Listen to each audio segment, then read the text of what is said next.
They may smile when they see you. They may ask about your health, your children, your day, but sometimes, when you turn your back, the warmth fades. Not because you are old, but because of small habits that quietly push people away. After 80, respect is not lost by age itself, it is lost by behaviors we often don't even realize we've adopted. And the beautiful truth is this: once you become aware of them, you can change them. One common habit is constant criticism. Years of experience can make us feel we know better, and often we do. But when every conversation turns into correction, advice, or judgment, people begin to feel small. They stop sharing. They stop visiting. Wisdom is powerful only when it is offered gently, not forced. Another habit is repeatedly talking about past sacrifices. It is natural to remember the hard work, the struggles, the things you endured for family. But when these stories are used as emotional reminders spoken again and again, they can sound like guilt, not love. Gratitude grows freely, it withers under pressure. Many older adults unknowingly dismiss modern life, complaining constantly about today's generation. Technology or changing values creates distance. Younger people don't expect you to fully understand their world, but they do hope you respect it. Curiosity builds bridges, rejection builds walls. Another behavior that quietly pushes people away is refusing to listen. When conversations become one-sided, when others are interrupted or ignored, people feel invisible. At any age, but especially in later years, listening is one of the strongest signs of dignity and grace. Some people also cling too tightly to control. Wanting things done your way may feel comforting, but it can suffocate others. Life after 80 becomes lighter when you allow people to help in their own way, make their own choices, and even make their own mistakes. There is also the habit of constant negativity. Talking only about pain, illness, complaints, and fears drains the energy of every room. Sharing struggles is human, but when suffering becomes your only language, people begin to associate your presence with heaviness rather than warmth. Finally, expecting attention instead of appreciation creates silent resentment. When love is demanded rather than given, it stops feeling like love. True respect grows when people feel valued, not obligated. Here is the gentle reminder we all need: people do not dislike aging. They dislike feeling judged, controlled, or emotionally burdened. After 80, your greatest power is not authority, it is presence, a calm presence, a kind presence, a listening presence. When you speak less and listen more, when you bless rather than criticize, when you adapt instead of resist, people don't just tolerate you, they seek you. They come not out of duty, but out of love. Aging is not about becoming invisible. It is about becoming unforgettable for the right reasons. Constant criticism is one of the quietest ways relationships fade after 80, because it often comes from a place of experience, not cruelty. After living so many years, you have seen mistakes repeated, patterns fail, and consequences unfold. Naturally, you want to warn others, guide them, protect them from pain. But when guidance turns into frequent correction, people stop hearing wisdom and start feeling judged. What begins as concern slowly sounds like disapproval, even when that was never your intention. Criticism delivered often, even in small doses, changes the emotional temperature of every interaction. Conversations stop feeling safe. Family members hesitate before sharing plans, ideas, or struggles because they already expect a negative response. Friends shorten visits. Phone calls become brief. Not because they don't care, but because they want to protect their peace. Over time, silence replaces closeness, and the critic is left wondering why people seem distant. Another painful truth is that constant criticism can erase appreciation. When good efforts go unnoticed but small mistakes are highlighted, people feel nothing they do is ever enough. This is especially damaging within families. Children and grandchildren may try to help, visit, or include you, but if their actions are always corrected how they talk, dress, parent, or live, they begin to associate your presence with discomfort. Rather than comfort, criticism also blocks emotional connection. Instead of sharing laughter, stories, or warmth, conversations become lectures. Relationships stop growing and start shrinking. Even when your words are technically correct, the emotional cost can be high. Being right is far less important than being kind. Especially in later years when connection matters more than correction, the shift begins with awareness. Not every thought needs to be spoken. Not every mistake needs commentary. Silence, when chosen with love, can be more powerful than advice. Asking questions instead of giving instructions invites conversation rather than resistance. Praise, when given sincerely, opens hearts faster than criticism ever could. After 80, wisdom shines brightest when it feels safe to receive, when people feel accepted, not evaluated.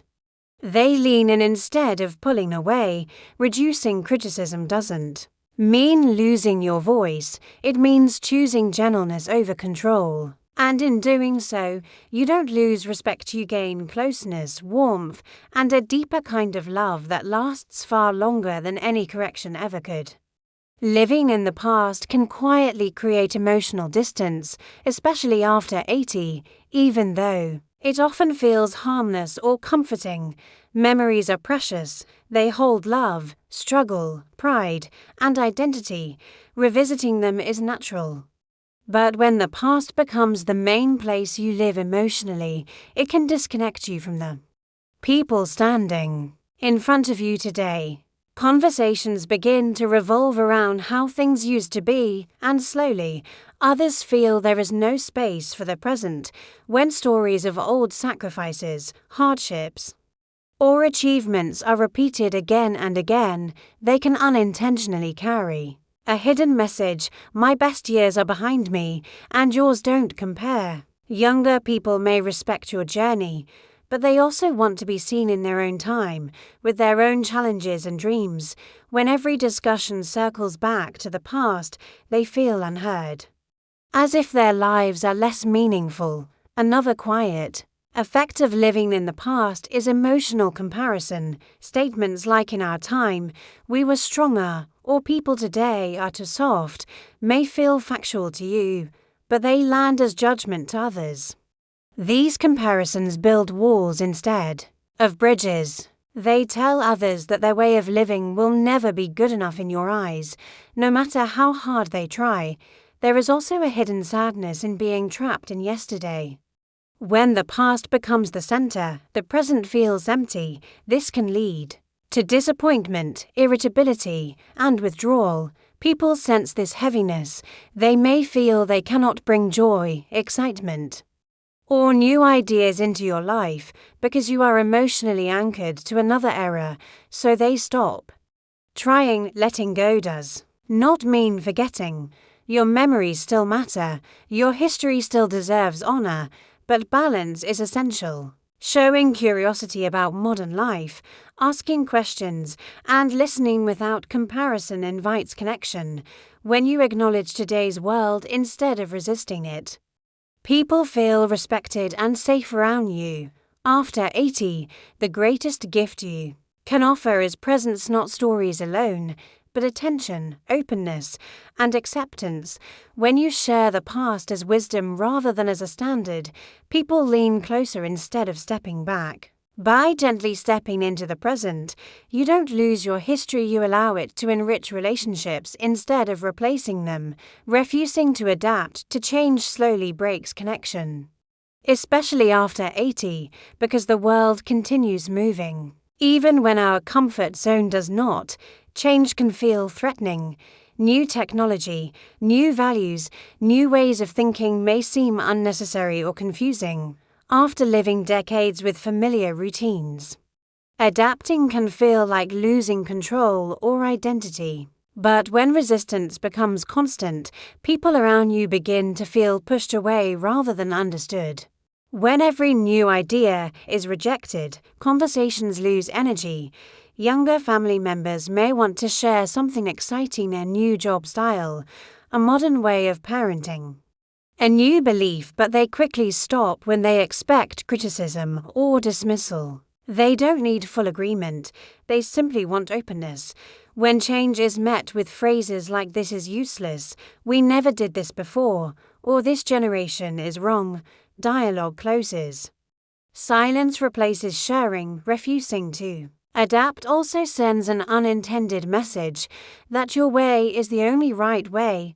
This can make others feel small or foolish for living differently. Over time, they stop trying to include you in their world. They may still respect you, but the emotional bond weakens, visits become formal, conversations stay shallow. Connection fades quietly, without arguments or drama. There is also a personal cost. Resistance to change often brings frustration, anger, and loneliness. The world begins to feel hostile instead of interesting. This emotional rigidity can make daily life heavier than it needs to be. People sense this tension and unconsciously distance themselves, not out of dislike, but self-protection. Adapting does not mean abandoning your values or pretending to enjoy everything new. It means staying curious instead of defensive. It means asking questions rather than shutting conversations down. You don't need to master technology or fully understand modern culture. You only need to respect that it exists and matters too. Others, small efforts go a long way, listening without judgment, allowing others to explain their choices, and admitting "I don't fully understand, but I'm willing to learn" creates warmth instantly. Flexibility shows emotional strength, not weakness. After 80, connection is preserved not by authority, but by openness, when people feel safe bringing their present-day lives into your space. They feel closer to you. Adapting is not about changing who you are, it's about making room for others to be who they are. And in that space, relationships don't just survive, they deepen. Negativity and constant complaints slowly drain relationships because they change how people emotionally experience your presence. After 80, it is natural to feel pain, fatigue, disappointment, and loss. Aging brings real challenges, and speaking about them is not wrong. But when conversations revolve only around suffering, criticism, and dissatisfaction, people begin to associate you with heaviness rather than comfort. They may still care deeply, yet they start limiting contact simply to protect their emotional energy. When every meeting turns into a list of problems, aches, illnesses, unfair treatment, worries about the world, others feel powerless. They want to help, but they cannot fix aging, time, or fate. Over time, this helplessness turns into avoidance. Visits become shorter, phone calls become less frequent, not because love is gone, but because the emotional weight feels overwhelming. Negativity also quietly blocks joy. When laughter, gratitude, or small pleasures are dismissed or overshadowed by complaints, people stop trying to share good news. A happy story feels inappropriate in a space filled with frustration. This creates emotional imbalance, where one person carries all the heaviness and others feel responsible for lifting it. Eventually, they step back. Another hidden effect is that negativity narrows identity. When pain and complaint become the main topics, they begin to define how others see you. Your kindness, wisdom, humor, and life experience fade into the background. People remember the complaints more than the person. This is not because they are unkind, but because repeated emotions leave strong impressions. Negativity can also push away empathy. When complaints are constant, listeners slowly become numb. What once sparked concern now triggers exhaustion. This is one of the saddest outcomes, because it creates loneliness where connection once existed. The shift does not require denying pain or pretending everything is fine. It requires balance. Sharing struggles alongside gratitude changes the emotional tone. A simple acknowledgement of something good, a kind word, a peaceful morning. A shared meal softens the atmosphere. Gratitude invites closeness, constant. Complaint invites distance. Choosing when and how to speak about pain is an act of wisdom. Some conversations can be about health and hardship, but others can be about memories, humor, curiosity, or appreciation. This balance makes your presence lighter and more welcoming. After 80, people are drawn to emotional safety. When they feel valued, and uplifted around you even briefly, they return willingly. Reducing negativity doesn't erase your reality, it reshapes how others experience you. And that small shift can restore warmth, connection, and a sense of being truly wanted, not avoided. Demanding attention instead of offering warmth quietly creates resentment, especially after 80, because it changes how love is felt. Wanting care, time, and acknowledgement is completely human after a long life of giving. It can feel natural to expect others to show up more, call more often, or prioritize you, but when attention is expected rather than invited, people begin to feel obligation instead of affection. What was once love slowly turns into duty. This often shows up in small ways. Complaints like "no one visits anymore," "no one calls unless I call first," or "everyone is too busy for me" may express loneliness, but they also place emotional pressure on others. Family members may already feel stretched by work, children, and responsibilities. When they sense guilt attached to every interaction, they start avoiding contact not out of cruelty, but to escape feeling constantly inadequate. Demanding attention can also make people feel unseen. Conversations may revolve around your needs, your loneliness, your expectations, leaving little room for others to share their struggles or joys. Over time, they feel like emotional providers rather than equal participants. Relationships lose balance, and imbalance always creates distance. There is also a silent pride involved. Admitting loneliness feels vulnerable, so it often comes out as accusation rather than openness. But accusation closes hearts, warmth opens them. People respond far more to appreciation than to pressure. A simple "I loved hearing your voice today" creates closeness, while "you never call me" creates resistance. Another painful effect is that demanded attention loses its meaning. When visits feel forced, they lack joy. When calls feel required, they feel rushed.